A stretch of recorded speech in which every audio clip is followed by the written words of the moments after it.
নমস্কার, ডিজিটাল খবরিলালে আপনাদের সবাইকে স্বাগত। আর এই মুহূর্তের সবথেকে বড় খবর, বন মন্ত্রকেও ইডির হানা। একদমই ঠিক শুনছেন, বন দপ্তরের যে অফিসে জ্যোতিপ্রিয় মল্লিক বনমন্ত্রী তিনি বসছেন, প্রাক্তন খাদ্যমন্ত্রী এবং বর্তমানেও তিনি বনমন্ত্রী, তিনি যে অফিসে বসতেন অর্থাৎ বন দপ্তরের সেই অফিসে কিন্তু পৌঁছে গিয়েছেন ইডির আধিকারিকেরা। কিন্তু কেন হঠাৎ করে রেশন বন্টন দুর্নীতি যেটা মনে করা হচ্ছে তারই তদন্ত করতে বন দপ্তরের অফিসে কেন? নাকি নতুন কোনো দুর্নীতির অভিযোগ উঠছে বা নতুন কোনো দুর্নীতির আঁচ করছেন তারা?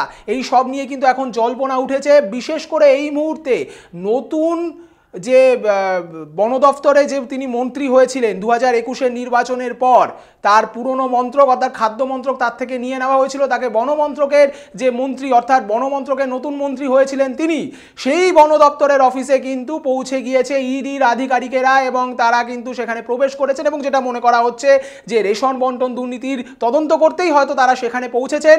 এবং এই মুহূর্তে আমার সঙ্গে রয়েছেন আমার সহকর্মী এবং খবরিলালের প্রতিনিধি খবরিলাল পূর্বা। বন মন্ত্রকের অফিস, বন দপ্তরের অফিস, সেখানে ইডির আধিকারিকরা পৌঁছে গিয়েছেন এবং যেটা মনে করা হচ্ছে যে প্রাক্তন খাদ্যমন্ত্রী এবং বর্তমান বনমন্ত্রী জ্যোতিপ্রিয় মল্লিক, তার সাথে এই ব্যাপারটাই তো কোনোভাবে সম্পর্ক রয়েছে কি?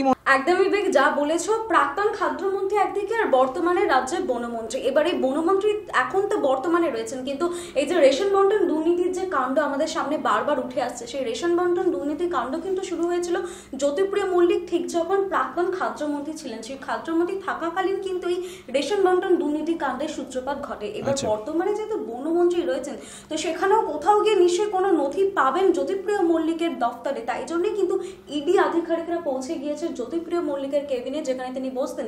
সেখান থেকে আর কি কি ধরনের নথি পাওয়া যেতে পারে, বা বন দপ্তরের সঙ্গে কোথাও গিয়ে খাদ্য দপ্তরের কোনো যোগসূত্র রয়েছে কিনা, বা সেই যোগসূত্র রেশন বন্টন দুর্নীতির সঙ্গে কতটা লিঙ্কড আপ, সেই জন্য কিন্তু ইডি আধিকারিকরা পৌঁছে গিয়েছে। আর আমরা কিন্তু দেখেছি যে কিছুদিন আগেই রেশন বন্টন দুর্নীতি কাণ্ডে প্রথম কিন্তু ইডি চার্জশিট পেশ করে 162 পাতা। সেই 162 পাতায় কিন্তু প্রাক্তন খাদ্যমন্ত্রী জ্যোতিপ্রিয় মল্লিকের নাম যেমন উঠে এসেছে, সেই সঙ্গে তার ঘনিষ্ঠ বাকিবুরের নামও কিন্তু উঠে এসেছে।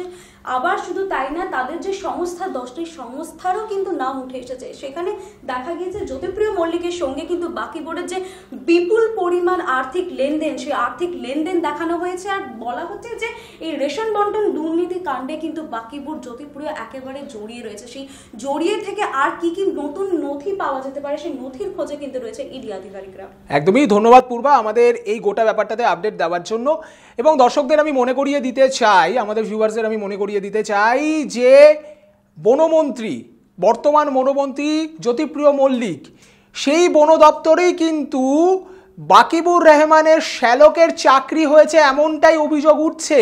এবং যেটা মনে করা হচ্ছে বাকিবুরের 2 স্ত্রী এবং তার শ্যালকের অ্যাকাউন্ট, ব্যাংক অ্যাকাউন্ট, এগুলো ব্যবহার করা হয়েছে এই দুর্নীতির টাকা পয়সা লেনদেনের জন্য, এমনটাও কিন্তু সূত্র মারফত জানা যাচ্ছে। ফলে এই ক্ষেত্রে এই গোটা ব্যাপারটার উপরে ইডির আধিকারিকেরা নজরে রেখেছেন এবং সেই ক্ষেত্রে কিন্তু যেহেতু জ্যোতিপ্রিয় মল্লিক এবং বাকিবুর রহমানের মধ্যে ঘনিষ্ঠতা রয়েছেন এবং জ্যোতিপ্রিয় মল্লিক বর্তমানেও বনমন্ত্রী, যদিও তিনি এসএসকেএমে এই মুহূর্তে চিকিৎসারত অবস্থায় রয়েছেন, কিন্তু তিনি বর্তমানে এখনও বনমন্ত্রী সরকারিভাবে।